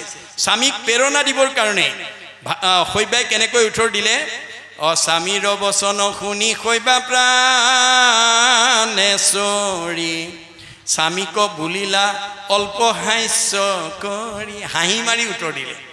ভাৰ্যাৰ মুখত হাঁহি দেখাৰ লগে লগে স্বামীয়ে প্ৰেৰণা পালে, সাহস পালে আৰু কি বুলি ক'লে, মহাৰাজ নাহি নাহি আন ধৰ্ম জানা সত্য বিনা, জানি আনি নিশ্চিন্তিও দিও ক দক্ষিণা। ভয় নকৰিবা, দক্ষিণা দি দিয়া। হৰিশ্চন্দ্ৰই ক'লে, মই ক'ৰ পৰা দিম, মোৰ হাতত এপইচাও নাই। তেতিয়া ভাৰ্যাই কৈছে, আমাকো বিকিয়া ৰাজা ঋষিৰ পূজা ধাৰ, আতপৰে আন উপায় নেদেখোঁ তাৰ। মোক বিক্ৰী কৰি হ'লেও ধৰ্ম ৰক্ষা কৰা। আমাৰ বাৰু সিমান দূৰলৈকে যাবগৈ নালাগে দেই। অন্তত কিবা কাৰণত স্বামীয়ে ভাৰ্যাৰ লগত আলোচনা নকৰাকৈ যদি কিবা বিপদগ্ৰস্ত হৈ হতাশ হয়, ভাৰ্যাই অন্তত প্ৰেৰণাদায়কভাৱে ক'ব পাৰিব লাগিব, আপুনি কিয় ইমান হতাশ হৈছে। আন্ধাৰে পোহৰে দিনটো, সুখে দুখে জীৱনটো, দুখক অতিক্ৰম কৰি সুখক প্ৰতিষ্ঠা কৰা জীৱনৰ সাৰ্থকতা। ধৈৰ্য ধৰক, ঈশ্বৰে কৃপা কৰিব। কেতিয়াবা কিবা পৰিস্থিতিত ভাৰ্যাও তেনেকৈ হতাশ হ'ব পাৰে। তেতিয়া স্বামীয়েও ভাৰ্যাক প্ৰেৰণা দিব পাৰিব লাগিব, তুমি কিয় ইমান হতাশ হৈছা। আন্ধাৰে পোহৰে দিনটো, সুখে দুখে জীৱনটো, দুখক অতিক্ৰম কৰি সুখক প্ৰতিষ্ঠা কৰা জীৱনৰ সাৰ্থকতা। ধৈৰ্য ধৰা, ঈশ্বৰে কৃপা কৰিব। কিন্তু এই তত্ত্ব নজনা আমাৰ আই এগৰাকীক যদি কোনোবা স্বামীয়ে গৈ তেওঁৰ লগত আলোচনা নকৰাকৈ বিপদত পৰি কয়গৈ, আমাৰগৰাকীয়ে কি বুলি ক'ব বাৰু, ভাল হৈছে মোৰ লগত আলোচনা নকৰাকৈ কৰিছিল ন, আপোনাৰ আৰু হ'ব লাগে। আমাৰ প্ৰেৰণা দিয়ক চাৰি, জ্বলা জুইত ঘিউ ঢালি দিব। এতিয়া আমাৰ ভাগৱতৰ দৰ্শন, বেদৰ দৰ্শন, মহাপুৰুষৰ দৰ্শন হৈছে কি, আমাৰ পাৰিবাৰিক জীৱন, দাম্পত্য জীৱন, যুগ্ম জীৱন, সাংসাৰিক জীৱন, ব্যক্তিগত জীৱন, সামাজিক জীৱনৰ আমাৰ বিপদৰ পৰা মুক্ত হ'বলৈ হ'লে আমাৰ গৃহস্থী সংসাৰত জ্বলা জুই নুমাবলৈ পানী ঢালিবলৈ শিকিব লাগিব। জ্বলা জুই নুমাবলৈ ঘিউ ঢালিলে নহ'ব। এই তত্ত্ব আমাক দিছে। গতিকে এই ধৰণৰে আমাৰ সমস্ত এখন ঘৰ কেনেকৈ পৰিচালনা কৰিলে আমি দিনক দিনে উন্নতিৰ পথত আগবাঢ়ি যাওঁ তাৰ তথ্য আমাক দি আছে। এতিয়া শেষত কৈছে কি বুলি, হৰি গুণ নগাই কৰৈ আনকে ব্যাখ্যান, জানা জিভা ভৈল তাৰো বেংগৰ সমান। আমাৰ ঘৰলৈ অহা আলহী অতিথিৰ লগত হৰি কথা নাপাতি যদি আন কথা পাতোঁ, এইখন জিভা মানে ভেকুলীৰ জিভাৰ লগত তুলনা কৰিছে। জাৰশিৰে নকৰৈ কৃষ্ণক নমস্কাৰ, কিৰীতি যুগুত মাথা ভাৰ ভৈল তাৰ। মানে আমি যদি ঈশ্বৰ সেৱা পুৱা গধূলি নকৰোঁ, সেইটো কেৱল এটা ভাৰহে বোৱা হ'ব। কৃষ্ণৰ নকৰৈ কৰ্ম যিটো হস্ত দুই, কংকন সহিতে সেইটো সম হুই। যিমান অলংকাৰ পিন্ধি নাথাকক, আজি আপোনাৰ ৰাতিপুৱা মই লক্ষ্য কৰিছিলোঁ, ইয়াত প্ৰসাদ দিয়াৰ লগে লগে এগৰাকী নে দুগৰাকী আয়ে লগে লগে পাতখিনি উঠাই লৈ গৈছে। এয়া অক্ষয় পুণ্য, মনত ৰাখিব দেই। এইটো অনুষ্ঠানটোৰ মানে সুন্দৰকৈ ৰাখিবৰ কাৰণে যি কাম কৰিলে, সেইটো যিমানে কৃষ্ণক দিয়ে সেইহে অক্ষয়, ইহাক নিবাকো একো জনে নাপাৰে। সেই আইগৰাকীয়ে বা বাপজনে অক্ষয় পুণ্য আজি লৈ ল'লে, কাৰণ এটা অনুষ্ঠানৰ উপকাৰৰ কাৰণে তেওঁ শৰীৰটো লগালে। কৃষ্ণ কীৰ্ত নকৰিয়া ভৈলুহ বৰ্বৰ, ইটো হস্ত বাহু মিছা মৃতক হৰ। আপোনালোকে পাৰিলে সদায় এনেকুৱা অনুষ্ঠানৰ সৰ্বাংগ সুন্দৰ কৰি অনুষ্ঠানটো যাতে আমি পৰিচালনা কৰিব পৰাকৈ অকণমান সহায় কৰিব, এই শৰীৰটো লগাব, তেতিয়া কি হ'ব, পুণ্য হ'ব। আমাক ভগৱানে পৰোপকাৰায় ইদম শৰীৰম বুলি কৈছে। পৰৰ উপকাৰ কামত যাতে আমি শৰীৰটো লগাব পাৰোঁ, তাৰ কাৰণে আমি যত্নপৰ হ'ব লাগিব। তাৰপিছত কৈছে, হৰি হৰি বোলন্তে নুহিকে ৰোমাঞ্চিত, বৰ্জশিলা সদৃশ জানিবা তাহাৰো চিত্ৰ। আমাৰ ভগৱন্তৰ নাম গোৱা শুনাৰ লগে লগে শৰীৰ ৰোমাঞ্চ হ'ব লাগে, মাত গদগদ হ'ব লাগে। এইটো হৈছে মানে সপ্ৰেম ভকতি বা বেভিচাৰী দুষ্টা যত ব্ৰজৰ যুৱতী তথাপি কৃষ্ণক পাইলে সপ্ৰেম ভকতি। আমি আজিৰ দৰে কৃষ্ণ কথা কওঁতে শুনোতে গাওঁতে এনেকুৱা হ'ব লাগে যে আমাৰ কেতিয়াবা গাওঁতে শৰীৰ ৰোমাঞ্চ হৈ যাব লাগে, মাত গদগদ হৈ যাব লাগে, চকুৰ পানী ওলাই যাব লাগে। আমি খুব বিৰল দেই, আপোনালোকৰ দৃষ্টি আকৰ্ষণ কৰিছোঁ। আমাক বহুত ঠাইলৈ এনেকৈ নাম প্ৰসংগ ভাগৱত ব্যাখ্যালৈ আমন্ত্ৰণ কৰি সামৰণিৰ অন্তত যেতিয়া কোৱা হয় এতিয়া সেৱকীৰ সেৱা, তেতিয়া সেৱকী পৰিয়ালে আহি কিছু গৃহত অলপ প্ৰাৰ্থনা কৰাৰ পিছতে পাছৰখিনি গাব নোৱাৰা হয়, চকু পানী ওলাই আহে। এই স্তৰটোলৈকে যদি আমি নিজক নিব পাৰোঁ, তেতিয়া ভাগৱতে কৈছে অ হৰি হৰি উচ্চাৰণতে যাৰ নয়নৰ হন্তে ঝৰৈ নিৰ শৰীৰ পুলক ভৈলা সংসাৰৰ পাৰ মৰিবে ন লাগে তাৰ জীৱন্ততে পাইলে ক কৃষ্ণ ক। তেওঁ মৰি মুক্তি নালাগে আৰু জীৱন্ত মুক্তি। মনত ৰাখিব কথাটো। আমি সেই স্তৰটোলৈকে নিজক আগুৱাই নিব লাগে। এয়া হৈছে ভাগৱতৰ মত। তাৰপিছত কৈলে যে হেন জানি সুত পুৰি উক অভিমত যি কথা কহিলা সুকে ৰাজাৰ আগত। যে ৰজাৰ আগত কোৱা কথাখিনি কৈ আমাক কি কৰা, তুমি কৃতাৰ্থ কৰা। কহি উক সমস্তে শুনিও সাৱধানে তৃতীয় অধ্যায়ৰ কথা গৈল সিমানে। গতিকে আমি কৃষ্ণ কথাবিলাক সদায় সাৱধানতা অৱলম্বন কৰি শুনিব লাগে দেই, মনত ৰাখিব। আজি আপোনালোকে ঘৰৰ পৰা ভাগৱতৰ অভিমুখে আহোঁতে বাটত যদি কোনোবা বন্ধু বান্ধৱ বা ভকতে লগ পাই কোনফালে যোৱা বুলি যদি সুধিছে, তেতিয়াহ'লে সোধাজনৰ কি হ'ব বুলি কৈছে বেদে, ভগৱানে কি বুলি কৈছে, বৈষ্ণৱালয় সমীপ স্থান বিষ্ণু সেৱাৰ্থে গতান চাণ্ডালান পতিতান পিস্পৃষ্টুৱা ন স্নানম আচৰে। আপুনি ভাগৱত শুনিবলৈ আহোঁতে বাটত যদি কোনোবাই দেখি আপোনাক কলৈ যায় বুলি সুধিলে, আপোনাক দৰ্শন কৰিলে, তেওঁ ইমানেই পুণ্য হ'ব, গা নুধুলেও হ'ব। মনত ৰাখিব কথাটো, ইমান পুণ্য। গতিকে আপোনালোক কিমান পুণ্যৰ অধিকাৰী। ঈশ্বৰৰ কথা শুনাৰ লগে লগে উপজয় পুণ্য, পাপ হুৱে দূৰ, মিলে মহা মুখ্য সুখ প্ৰচুৰ।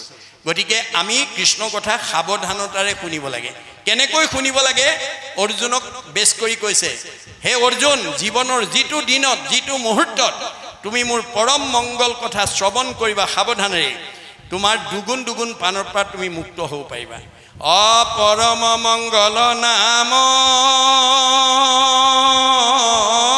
যিপুনু শ্ৰদ্ধায়ে শুনৈ হৰৈ পাপ তাহাৰ দুগুণ অনিচ্ছাত এক গুণ শ্ৰদ্ধাত দুগুণ নাম এহি মতে বুজিবা অৰ্জুন। আজি আমি ইয়ালৈ অহা মানে 100% পুণ্য হ'ব লাগে, কিন্তু নহয়, চবৰে নহয় দেই, মনত ৰাখিব। কোনে কিমান আগ্ৰহেৰে শুনিছে, কোনে কিমান মনোযোগেৰে শুনিছে, তাৰ ওপৰতহে আমাৰ নম্বৰটো নিৰ্ণয় কৰিব। আমি যদি বাস্তৱত চাওঁ, দশম শ্ৰেণীৰ ছাত্ৰ ছাত্ৰী বা মানে একাদশৰ ছাত্ৰ ছাত্ৰী, শ্ৰেণী একেটাই, পঢ়ুৱা মাষ্টৰ একেকেইজনেই, প্ৰশ্ন কাকত একেখনেই, কিন্তু ফলাফল বেলেগ বেলেগ।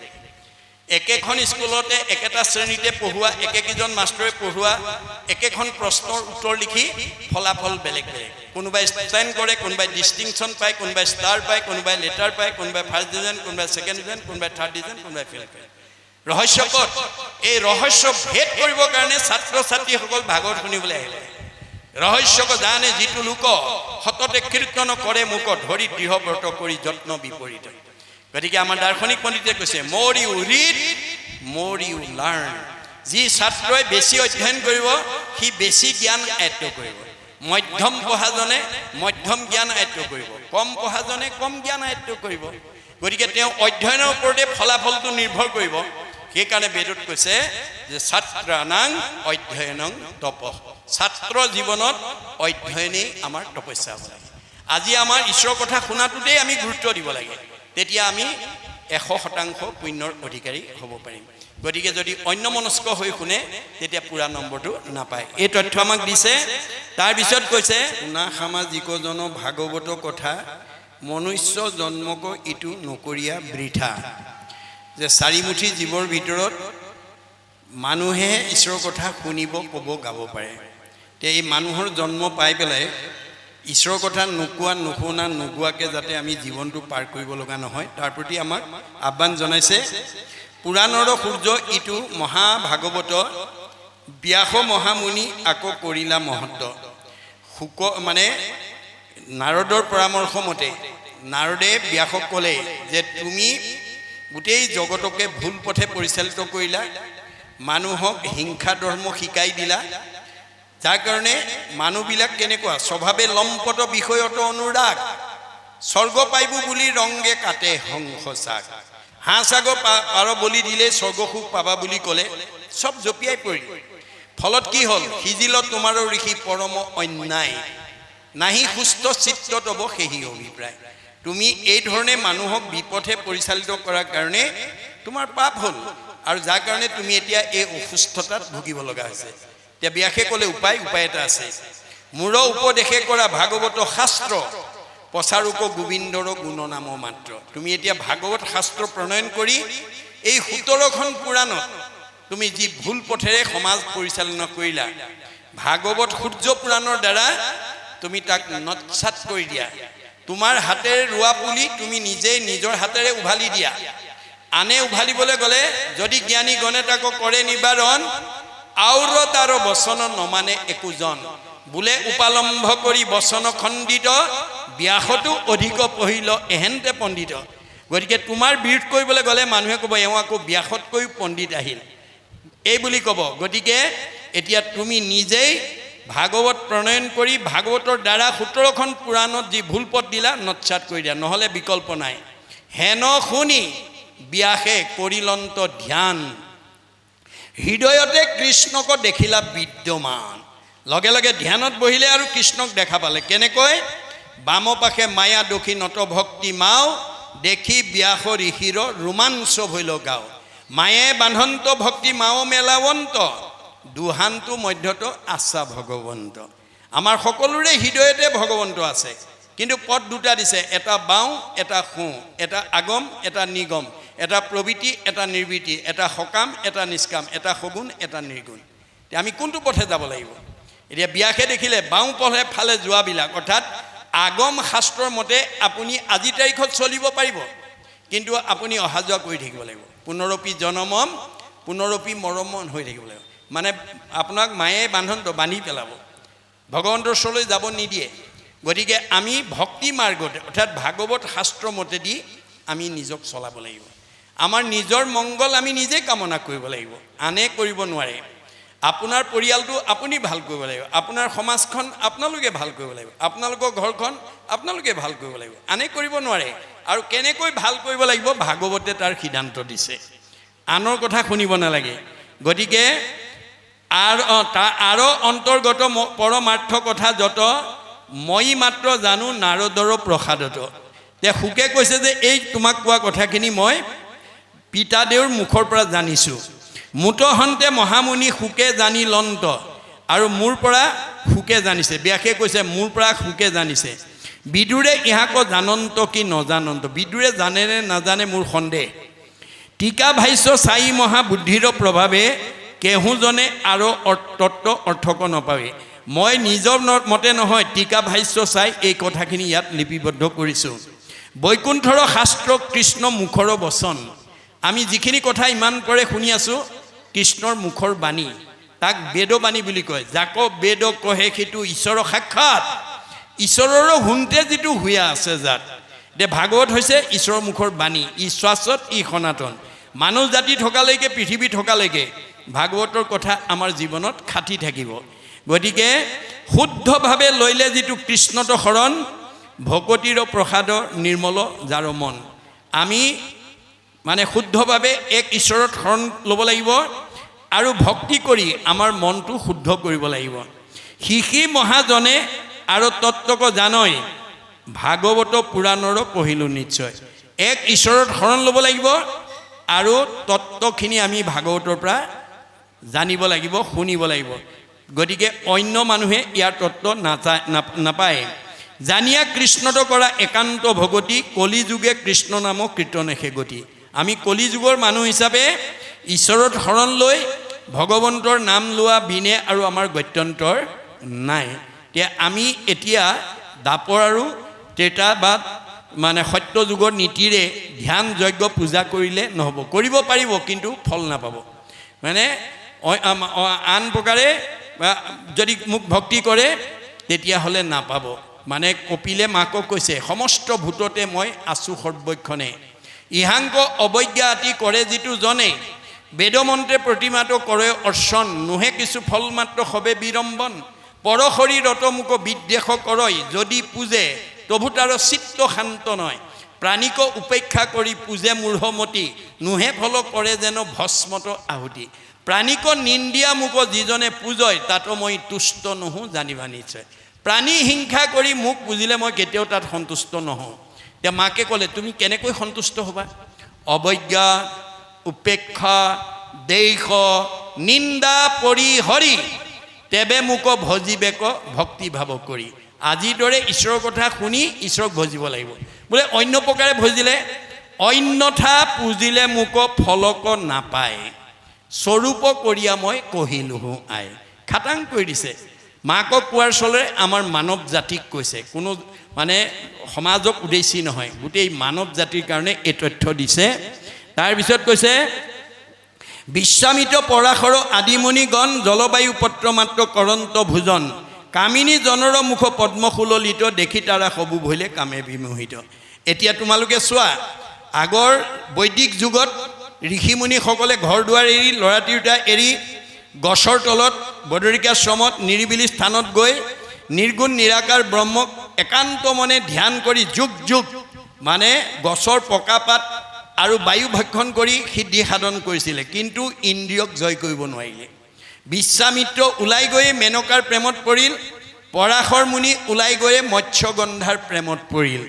কিন্তু তোমালোকে কি কৰা? দধি দুগ্ধ ঘৃত মধু কৰি খালি অন্ন, প্ৰবন্ধিয়া প্ৰতিনিতে ভুঞ্জে যিটো জন, সিওজনে পাৰে যদি ইন্দ্ৰিয় জিনিত, বিন্ধগিৰি পাৰে তেবে সাগৰ তৰিত। আমি গৃহস্থী ধৰ্মত কি কৈছোঁ? দধি দুগ্ধ ঘৃত মধু, খালী চাউলৰ ভাত খাই আজিৰ দৰে ভকতৰ সংগলৈ নহাকৈ আমি যদি ইন্দ্ৰিয় জয় কৰিব পাৰিম বুলি কোনোবাই দাম্ফি মাৰিব খোজে, তেতিয়া শংকৰদেৱে প্ৰত্যাহ্বান জনাই কৈছে যে বিন্ধগিৰি পৰ্বতটো সাগৰত উপঙি ফুৰিব। অৰ্থাৎ বিন্ধগিৰি পৰ্বতটো সাগৰত উপঙি ফুৰাটো যেনেকৈ অসম্ভৱ, আমিও ভকতৰ সংগলৈ নহাকৈ ঘৰতে শাস্ত্ৰ ভাগৱত গ্ৰন্থ পঢ়ি ইন্দ্ৰিয় জয় কৰিম বুলি ভবাটো তেনেকৈয়ে অসম্ভৱ। মনত ৰাখিব, ইন্দ্ৰিয়ক জিনিবাৰ যাৰ আছে মতি, সততে লৈয়োক সন্তৰ সংগতি। আমি যদি ইন্দ্ৰিয়ক জয় কৰিব পাৰোঁ বুলি ভাবোঁ, তেতিয়াহ'লে আজিৰ দৰে সাধুৰ সংগ ল'ব লাগিব। উদ্ধৱে কৈছিল, মই 4 বেদ 14 শাস্ত্ৰ 18 পুৰাণ, জ্ঞান বিজ্ঞান তদং ৰহস্য, সমস্ততে সিদ্ধ হস্ত, নাপামনে তোমাক নহ'বনে ভক্তি? তেতিয়া কৃষ্ণই উত্তৰত কৈছিল, মাধৱে বুলন্ত সখী, শুনা পৰিছেদ, শুনে খব শাস্ত্ৰ আৰু পঢ়ে 4 বেদ, তথাপি কৰিব মুঠ নোৱাৰে ভকতি, নলয় নৰে যেবে সন্তৰ সংগতি। আজিৰ দৰে সাধুৰ সংগলৈ নহালৈকে আমাৰ ভক্তি নহ'ব, জ্ঞান হ'ব, কিন্তু জ্ঞানে আমাক তৰাব নোৱাৰে। জ্ঞানে কৰ্মে তাৰিতে নপায়, ভকতি নকৰে। বোলে সন্ন্যাস ব্ৰতৰ দ্বাৰা নাপাই বাহা মুক লাগ, জ্ঞানে বা সন্ন্যাসে নাপাই বাহা মুক লাগ, একাদশী উপবাসে। এয়া ভগৱন্তৰ নিজে যাবৰ সময়ত উদ্ধৱক কৈ গৈছে। আজি এই তথ্যটো নজনাৰ কাৰণেই, ভাগৱতৰ এই তথ্য নজনাৰ কাৰণেই আমাৰ উঠি অহা বহুত প্ৰজন্মই, আমাৰ সমাজত বহুত লোকে এতিয়া ব্ৰত আচৰণ কৰে। কোনোবাই শনিবৰীয়া, মঙলবৰীয়া, বৃহস্পতিবৰীয়া, আউসী, একাদশী, পূৰ্ণিমা, সংক্ৰান্তি ইত্যাদি ইত্যাদি। কোনোবাই ব্ৰত কৰিছে, আমি সমালোচনা নকৰোঁ, আলোচনা কৰিম। কাৰণ বেদৰ মতে যাজ্ঞবল্ক্য ঋষিয়ে কৈছে, তুমি ভাত লঘোণ কৰি শৰীৰক কষ্ট দি ব্ৰত আচৰণ কৰি জীৱক গতি দিব কৰা অপচেষ্টাতকৈ তুমি 11টা শতগুণ বিশিষ্ট হোৱা। 11টা সৎগুণ বিশিষ্ট হ'লে তুমি কোনো ভাত লঘোণ নকৰাকৈ, কোনো ব্ৰত নকৰাকৈ জীৱই মুক্তি লাভ কৰিব পাৰিব। কি 11টা গুণ? অহিংসা, সত্যম, অস্তেয়, ব্ৰহ্মচৰ্য, অসহংগ্ৰহ, শৰীৰ শ্ৰম, আস্বাদ, সৰ্বভয়বৰ্জনম, সৰ্বধৰ্ম, সমানত্বম, স্বদেশী, স্পৰ্শ ভাৱনা, হি একাদশ, বিনম্ৰ ব্ৰত নিশ্চয়। এই 11টা সৎগুণ আমি নিজৰ লগতে পৰিয়ালবৰ্গক, সমাজৰ লোকসকলক যদি আমি দিব পাৰোঁ, তেতিয়াহ'লে কোনো ব্ৰত নকৰাকৈ, শৰীৰক কষ্ট নিদিয়াকৈ আমি জীৱই গতি পাব পাৰিব। 1 নম্বৰ অহিংসা। কাকো হিংসা কৰিব নালাগে। কাক কৰিব? চবতে ভগৱান আছে, চবতে ভগৱান আছে। আজি সেই কথাটো নজনাৰ কাৰণে কোনোবাই কাৰোবাক আঘাত দি লগৰজনক কয়গৈ, আজি আমুকাক মই একদম ঠিকছে দি দিলোঁ, ভাৰলৈকে বেজাই দিছোঁ। ভগৱানে কৈছে, কাক দিছা? চবতে দেখোন ময়ে আছোঁ।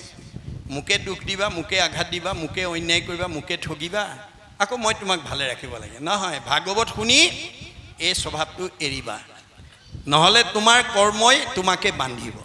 তুমি আনক আঘাত দিয়া মানে পাপ আই অপৰপীড়নম। আনক আঘাত দিয়া কথা কোৱাৰ লগে লগে তোমাৰ পাপ হ'ব। পাপ হোৱাৰ লগে লগে দুখ দুৰ্গতি আৰু 3 তাপে তোমাক মেৰিয়াই ধৰিব, তাৰ পৰা তুমি ৰেহাই নাপাবা। গতিকে 1 নম্বৰ, কাকো হিংসা কৰিব নালাগে। অহিংসা, সত্যম, সদায় সঁচা কথা ক'বলৈ যত্ন কৰিব লাগে। সঁচা কথা কোৱা মানুহে সাহসেৰে কথা ক'ব পাৰে, মূৰ তুলি কথা ক'ব পাৰে। মিছা কথা কোৱা মানুহ তললৈ মূৰ কৰি থাকে, ধৰা পৰাৰ ভয় কৰে। আপোনালোকৰ সমাজত সঁচা কথা কোৱা মতা মানুহ বা মাইকী মানুহ গৰাকীলৈ মিছা কথা কোৱাবিলাকে সমীহ কৰে। পৰিয়ালত সঁচা কথা কোৱাজনলৈ মিছা কথা কোৱাবিলাকে সমীহ কৰে। গতিকে আমি সদায় সঁচা কথা ক'ব লাগে। কিন্তু কেনেকৈ ক'ব লাগে? সত্য, প্ৰিয়, হিত। মনত ৰাখিব, সঁচা কথা হ'ল বুলিয়েই অহংকাৰ দাম্ফি মাৰি ক'লে নহ'ব। শুনিবলৈ ভাল পোৱাকৈ ক'ব লাগিব আৰু কোৱা কথাটোৱে আনৰ উপকাৰ কৰিব লাগিব। আপুনি বাক্যটো বা শব্দটো কওঁতে সাৱধান হ'ব, যাতে আপোনাৰ কোৱা শব্দটো বা বাক্যটোৱে আনৰ অন্তৰত যাতে আঘাত দিব লগা নহয়। আনক আঘাত দিলেই আপোনাৰ পাপ হ'ব। পাপ আই পৰপীড়নম। তেতিয়া আপোনাৰ জীৱনলৈ দুখ দুৰ্গতি নামি আহিব, আয়ুস কাটি দিব। আনক দুখ দি কোনেও 100 বছৰ ভোগ কৰিবলৈ শান্তিৰে নাপায়। আপোনাৰ জীৱনলৈ দুখ দুৰ্গতি নামি আহিব আৰু আয়ুস কাটি দিব। মনত ৰাখিব কথাটো। গতিকে সত্য, প্ৰিয়, হিত, সঁচা কথা ক'ব লাগিব। অহিংসা, সত্যম, অস্তেয়, লোকৰ বস্তু চুৰ কৰিব নালাগিব। লোকৰ এটা চুৰ কৰিলে আপোনাৰ 2টা নিব। আনক এগুণ ঠগিলে আপোনাক 2 গুণ ঠগিব। If we deceive others, we are also' deceived by others. আনক ঠগি আপুনি কেতিয়াও সাৰি যাব নোৱাৰে, কাৰণ আমাৰ লগত 14 সাক্ষী, 2জন কেৰাণী ৰাখি থৈছে। 14 ভুৱনে লোক আছে যত মানে, সবাহাৰে ন্যায় নীতি দেখে বিদ্যমানে। চিত্ৰগুপ্ত নামে 2 লিখক নিৰ্ভয়, সবাহাৰে পাপ পুণ্য তেৰেজ কৰয়। গুপুত পাপক গুপ্ত লিখকে লিখয়, দেখা মানে পাপ চিত্ৰ লিখন্ত নিশ্চয়। 14 জন সাক্ষীতাৰ ঠাকয় লগত, ভান্দিবে নোৱাৰে পাপ পুণ্য আছে যত। আপুনি ৰাতিপুৱা শুই উঠাৰ পৰা গধূলা খোৱালৈকে, জন্মৰ পৰা মৃত্যুলৈকে কিমান ভাল কাম কৰি পুণ্য অৰ্জন কৰিছে আৰু কিমান বেয়া কাম কৰি পাপ অৰ্জন কৰিছে, চিত্ৰ আৰু গুপ্তই লিখি যায়। চিত্ৰই দেখা পাপবিলাক লিখে, গুপ্তই নেদেখা পাপবিলাক লিখে। এতিয়া আপোনালোকে মোৰ মুখলৈ চাই আছে, মই ভাবিছোঁ চবেই ঠিকেই চাই আছে, কিন্তু কোনোবাই হয়তো মোৰ মুখলৈ চাই আছে, মনে মনে ভাবি আছে এতিয়া ব্যাখ্যা দীঘল হৈ গৈ আছে, সময়ো বেছি হৈ গৈছে, এতিয়া ঘৰলৈ যোৱা সময়টো দেৰি হ'ব, ল'ৰা ছোৱালীকেইটা এৰি থৈ আহিছোঁ, ঘৰৰ কামখিনি পৰি আছে, ইত্যাদি ইত্যাদি কোনোবাই মনতে ভাবি আছে। তেতিয়া গুপুত কেৰেণীয়ে লগে লগে নম্বৰ কাটি দিব, বুজিছেনে? গুপুত কেৰেণী আপুনি মনে মনে কি ভাবি আছে, চব গুপুত কেৰেণীয়ে লগে লগে নম্বৰ কাটি দিব। সেইকাৰণে আমি আজি সকলোৱে 100% পুণ্য নাপাবও পাৰোঁ, ভাৱৰ ওপৰত নিৰ্ভৰ কৰিব। আৰু সেই কথাটো চিত্ৰগুপ্তই লিখিব আৰু 14 জনে চাব সঁচা লিখিছেনে মিছা লিখিছে। আমাৰ 14 জন দেৱতাক আমাৰ দেহৰ লগত ৰাখি থৈছে বুলি ভাগৱতে কৈছে, 5ম স্কন্ধ ভাগৱতে কৈছে দেই। চকুৰ লগত সূৰ্য দেৱতা, কাণৰ লগত দগদিকপাল, নাকৰ লগত অশ্বিনী কুমাৰ, মুখৰ লগত অগ্নি দেৱতা, জিভাৰ লগত বৰুণ দেৱতা, ছালৰ লগত বায়ু দেৱতা, হাতৰ লগত ইন্দ্ৰ দেৱতা, ভৰিৰ লগত বিষ্ণু দেৱতা। ভৰিত বিষ্ণু থাকে কাৰণে আমি ভৰিত সেৱা কৰোঁ। গুহ্যৰ লগত মিত্ৰ দেৱতা, লিংগৰ লগত প্ৰজাপতি, বুদ্ধিৰ লগত ব্ৰহ্মা, চিত্ৰৰ লগত বাসুদেৱ, মনৰ লগত চন্দ্ৰ, অহংকাৰৰ লগত ৰুদ্ৰ। এই 14 জন সাক্ষী আছে।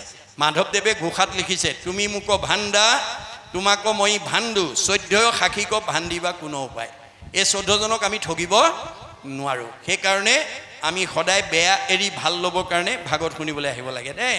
ভাগৱতে দুটা বস্তুতে এটা ভাল আৰু এটা বেয়া গতিকে বেয়া এৰি ভাল লোৱাটোৱে হ'ব আমাৰ বৈজ্ঞানিক দৃষ্টিভংগী আমি সেই আদৰ্শৰে যাতে আগবাঢ়ি যাব পাৰোঁ আমাৰ ল'ৰা ছোৱালীখিনিক যাতে আমি তেনেকৈ আগুৱাই নিব পাৰোঁ তাৰ কাৰণে শেষত ক'লে কি বুলি যে আমাৰ এই 11টা সদ্গুণ অহিংসা সত্যম অস্তেয় ব্ৰহ্মচৰ্য ৰক্ষা কৰিব আয়ুস বাঢ়িব স্মৃতি শক্তি বাঢ়িব স্বাস্থ্য সুন্দৰকৈ থাকিব আগৰ ঋষিমুনিসকলে ব্ৰহ্মচৰ্য ৰক্ষা কৰি আয়ুস বৃদ্ধি কৰিছিলে দেই মনত ৰাখে ব্ৰহ্মচৰ্য অসহংগ্ৰহ আমাৰ পৰিয়ালটো চলাবৰ কাৰণে নিজে চলিবৰ কাৰণে যিমানখিনি দৰকাৰ তাতকৈ বেছি নিবিচাৰিব বেছি বিচাৰিলেই আমাৰ শৰীৰত থকা বলিয়া শিয়াল কুকুৰৰ তেজ মানে বিয়ন কণ্ট্ৰোল হৈ যায় বুলি কৈছে এজন ইংৰাজ দাৰ্শনিক পণ্ডিতে কৈছে the blood of wild animal always in men when we get what we need it remains in our control when we get more than we want it is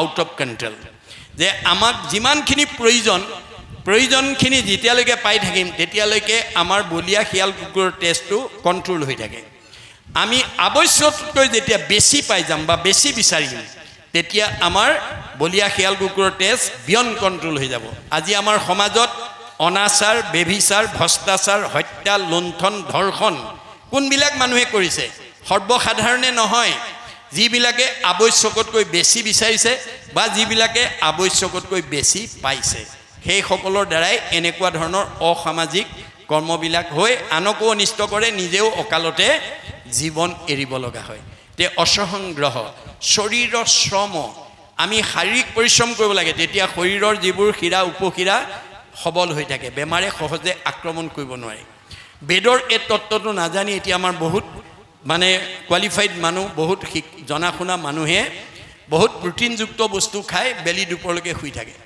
আপুনি যদি প্ৰটিনযুক্ত বস্তু খাই বেলি দুপৰলৈকে শুই থাকে আপুনি ডায়েবেটিছ বিচাৰিব নালাগে ডায়েবেটিছ গৈ আপোনাৰ ঘৰত সোমাই যাব ডায়েবেটিছ বেমাৰ নিজে সোমাই যাব আপুনি বিচাৰিব নালাগে গতিকে আমাৰ বেদৰ মতে পৰিশ্ৰম কৰে শৰীৰৰ শ্ৰম আস্বাদ ইন্দ্ৰিয়ক সংযম কৰিব লাগে সৰ্বভয় বৰ্জন সকলোকে অভয় দিব লাগে আৰু অস্পৃশ্যতা বৰ্জন কৰিব লাগে এই 11টা সদ্গুণ যদি আমি আয়ত্ব কৰোঁ আমাৰ জীৱই গতি পাই যাব আমি কোনো ধৰণৰ ব্ৰত নকৰাকৈ অতি সহজতে আমি জীৱক গতি দিব পাৰোঁ শেষত ক'লে ইন্দ্ৰিয়ক জিনিবাৰ আছে যাৰ মতি সততে লৈক সন্তৰ সংগতি শ্ৰৱণ কীৰ্তন মাত্ৰ কৰিব কৃষ্ণৰ ইন্দ্ৰিয়ক জিনি হৈব কৃতাৰ্থনৰ আজিৰ দৰে যদি আমি সদায় কৃষ্ণ কথা শুনিব পাৰোঁ অৰ্জুনক কৈছে তোমাক জীৱশ্ৰেষ্ঠ মানুহ হিচাপে জন্ম দিলোঁ গতিকে তুমি মনক সংযম কৰিবা ইন্দ্ৰিয়ক সংযম কৰিবা নহ'লে আহিল কণা গ'ল কণা খাগৰি কাটিল তিনিকণ তোমাৰ মানৱ জন্ম ধৰাৰ সাৰ্থকতা নহ'ব অৰ্জুনে প্ৰতিবাদ কৰিছে হেন শুনি অসন্তোষ কৰন্ত অৰ্জুন ইন্দ্ৰিয়ক বশ্য কৰি বাক পাৰে কোন কাৰ খাদ্য আছে ইন্দ্ৰিয়ক বশ্য কৰি মনক নাই সেইটো প্ৰস্তাৱ মোৰ গ্ৰহণযোগ্য নহয় এতিয়া কৃষ্ণই হাঁহি পেলাই কৈছে কৃষ্ণে বোলে সখী তুমি নকৰিবা ভয় অভ্যাসতে ইন্দ্ৰিয় বশ্য আপুনি হয় অভ্যাস কৰিব লাগে আজি আপোনালোকে নিজকে সোধকচোন বাৰু অহাৰ পৰা ইমান সময় কঠখনত বহি আছে বা কোনোবাই কঠত বহিব নোৱাৰা চকী বা বেঞ্চত বহি আছে ঘৰত অকলে ইমান সময় এনেকৈ অকলে ইমান সময় বহি থাকিব পাৰিলেহেঁতেন নে নোৱাৰিলেহেঁতেন কোনে বহুৱাইছে এই ৰহস্য ভেদ কৰিব লাগিব আমাক বেদে কৈছে স্ব পৰম অনুৰক্তি ঈশ্বৰেই ভক্তি আজি ইয়াত বহি থকা সকলে ঈশ্বৰৰ কথা জানিবৰ কাৰণে শুনিবৰ কাৰণে বুজিবৰ কাৰণে অনুৰাগ কৰি বহি আছে এই অনুৰাগে আমাক 6টা প্ৰমোচন দিব দেই মনত ৰাখিব আগ্ৰহ ৰতি প্ৰীতি ভক্তি শান্তি 6 নম্বৰত মুক্তি আমাৰ জীৱটোৱে আজিৰ দৰে পৰিৱেশলৈ আহিবই লাগিব মানুহৰ জন্মলৈ নহা পৰ্যন্ত সি জন্মচক্ৰত ঘূৰিয়ে থাকিব লাগিব পুনৰপি জনমম পুনৰপি মৰণ এই বেদৰ মত গতিকে আমি অনুৰাগেৰে সৈতে কৃষ্ণত ভক্তি কৰি ইন্দ্ৰিয়ক সংযম কৰিবই লাগিব তেতিয়াহে জীৱই গতি পাব শেষত কৈছে হেন জানি যতনে তেজিও আন কাম শংকৰে ৰচিলা ডাকি বোলা ৰাম ৰাম আন কাম মানে যিবিলাক বৈষয়িক কৰ্ম আমি বিষয়তে যদি আসক্ত হৈ থাকোঁ তে আমাৰ জীৱই গতি নাপায় কিয় বিষয়ৰ সুখটো মানুহটো দূৰৰ কথা স্বৰ্গৰ ইন্দ্ৰৰ লগত গাহৰিৰ কোনো পাৰ্থক্য নাই বুলি ভাগৱতত কৈছে মিছা বিষয় অকলাগি নৰে ধৰে জন্ম ইন্দ্ৰ শুকৰৰো দেখা সুখ দুখ সম বিষয় সুখৰ ক্ষেত্ৰত স্বৰ্গৰ ইন্দ্ৰৰ লগত গাহৰিৰ কোনো পাৰ্থক্য নাই বুলি কৈছে কিয় অমৃতৰ পানে যেন মহেন্দ্ৰ সন্তুষ্ট হুৱৈ বিষ্টা ভুঞ্জি শুকৰৰো হৃষ্ট পৃষ্ট স্বৰ্গত ইন্দ্ৰই মানে অমৃত খাই যিটো হৃষ্টপুষ্ট হৈ থাকে গেলা পচা ঠাইত গাহৰিয়ে বিষ্টা খায়ো সমানে শকতাবদ হৈ থাকে ইন্দ্ৰৰ সন্তুষ্ট যেন ৰম্ভাৰ সম্ভোগে শুকৰৰো তেনেসু শুকৰী সংযোগে স্বৰ্গত ইন্দ্ৰই ৰম্ভা তিলোত্তমাৰ লগত যিটো বিষয় সুখ কৰে গেলা পচা ঠাইত গাহৰিটোৱে গাহৰিজনীৰ লগত একেটাই সুখ কৰে সেইকাৰণে মাধৱদেৱে বৰগীতত লিখিছে বিষয়ৰ সুখ শুকৰী সংগে পায় হৰিপদ সেৱা নৰতনু বিনে নাই গতিকে আজিৰ দৰে ঈশ্বৰত ভক্তি কৰিব পৰা শক্তি মানুহৰ বাদে আনৰ নাই গতিকে আমি যদি এই কথা নুবুজি বিষয়ৰ প্ৰতি বেছি আসক্ত হৈ যাওঁ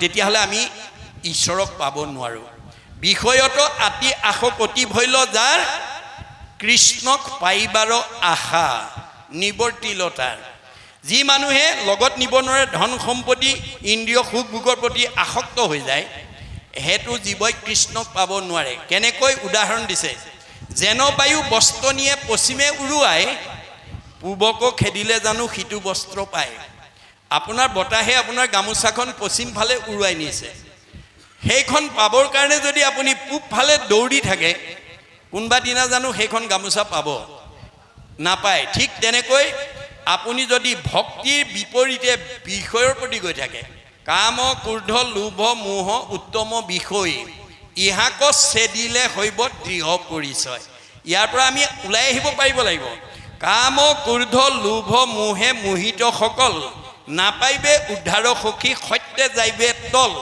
আমাৰ জীৱটোৱে যদি কাম ক্ৰোধ লোভ মোহতে আসক্ত হৈ থাকে আমাৰ জীৱই কেতিয়া গতি পাব নাপায় উপায় এটা মহাপুৰুষে দিছে কাম ক্ৰোধ লোভ মোহ বিষয় আক্ৰোশে নুচুয় মূৰ ভকতক একো দুখে আমাৰ ভকতসকল কাম ক্ৰোধ লোভ মোহতে থাকে মই দিয়া ধন টকা পইচা গাড়ী মটৰ পকা ঘৰ দুৱাৰ মাজতে থাকে কিন্তু লগত নিব নোৱাৰা মোহে লগত নিব পৰা ধন ঘটাৰ পৰা তেওঁক অতৰাই ৰাখিব নোৱাৰে এইটোৱে হৈছে ভক্তিৰ বৈশিষ্ট্য গতিকে আমি উঠি অহা প্ৰজন্মক যাতে এই আদৰ্শৰে আমি আমাৰ গোলাঘাট জিলাৰ প্ৰচাৰ শাখাই যি ভূমিকা লৈছে আমাৰ সমস্ত জিলাবিলাকলৈ এই আদৰ্শ বিয়পি যাওক আমাৰ প্ৰত্যেকখন আঞ্চলিক তথা প্ৰাথমিকৰ মাজত যাতে আমি এই ভাগৱত বেদ বেদান্তৰ সাৰ ভাগৱত প্ৰচাৰৰ জৰিয়তে আমি যাতে উঠি অহা প্ৰজন্ম সমাজখনক যাতে আধ্যাত্মিক আৰু নৈতিক আদৰ্শৰে অনুপ্ৰাণিত কৰিব পাৰোঁ তাৰ কাৰণে গুৰুত্ব দিব লাগিব পুথিগত ডিগ্ৰীয়ে আমাক মানুহ কৰিব নোৱাৰে এই তথ্য প্ৰাচাত্য শিক্ষাবিদ ৰাইবানে কৈছে for all round development of student religious education is essential এজন ছাত্ৰক পূৰ্ণাংগ ছাত্ৰ বা মানৱ সম্পদ হিচাপে গঢ়িবলৈ হ'লে আমাৰ পুথিগত জ্ঞানৰ লগত ধৰ্মীয় শিক্ষা যোগ দিব লাগিব ৰুচুই কৈছে the religious education should be included in the curriculum because it is through religion that the fact of youth can be set on the road to the absolute values truth beauty and goodness সত্য শিৱ সুন্দৰক আৰাধনা কৰিবলৈ হ'লে পুথিগত জ্ঞানৰ লগত আধ্যাত্মিক আৰু ধৰ্মীয় শিক্ষা যোগ দিব লাগিবই গতিকে এইটো এটা বৰ মানে যুগ সাপেক্ষ কৰ্ম আঁচনি হৈছে এইটো যাতে অব্যাহত ৰাখে আৰু চিঠিখনত আপোনালোকে প্ৰচাৰ শাখাৰ জৰিয়তে কিমান সংখ্যক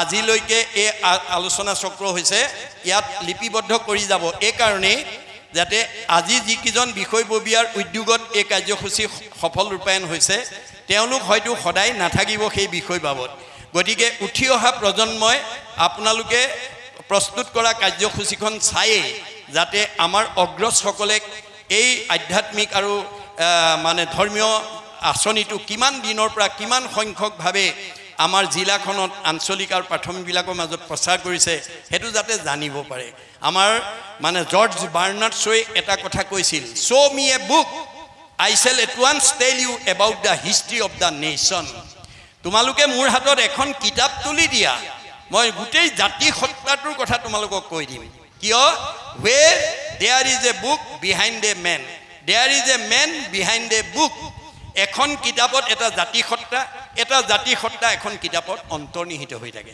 গতিকে এই চিঠিখন চাইয়েই অনুযোগসকলে গম পাব যে ইমান সংখ্যক ভাগৱত পাঠ ব্যাখ্যা অনুষ্ঠান গোলাঘাট জিলা প্ৰচাৰ শাখাৰ জৰিয়তে জিলাখনৰ বিভিন্ন প্ৰান্তত অনুষ্ঠিত কৰিছে সেইকাৰণে আপোনালোকে অহা বছৰৰ পৰা ইয়াত আপোনালোকে এতিয়ালৈকে কিমান সংখ্যক হৈছে নিশ্চয় জানিব তেতিয়া এইখিনি যদি লিপিবদ্ধ কৰি যায় বেছি উঠি অহা প্ৰজন্মৰ কাৰণে ভাল হ'ব এই আহ্বানেৰে সৈতে আজি আমি ইমানতেই আলোচনা চক্ৰ সামৰিব বিচাৰিছোঁ আৰু যিসকল উদ্যোক্তা চেষ্টাত এই কাৰ্যসূচী হৈছে আমি তেখেতসকললৈ শেষবাৰৰ কাৰণে কৃতজ্ঞতা আৰু আন্তৰিকতা যাচিছোঁ আৰু পাঠকক মই দুহাৰী পাঠ সামৰণি মাৰিবৰ কাৰণে অনুৰোধ জনাইছোঁ কৃষ্ণ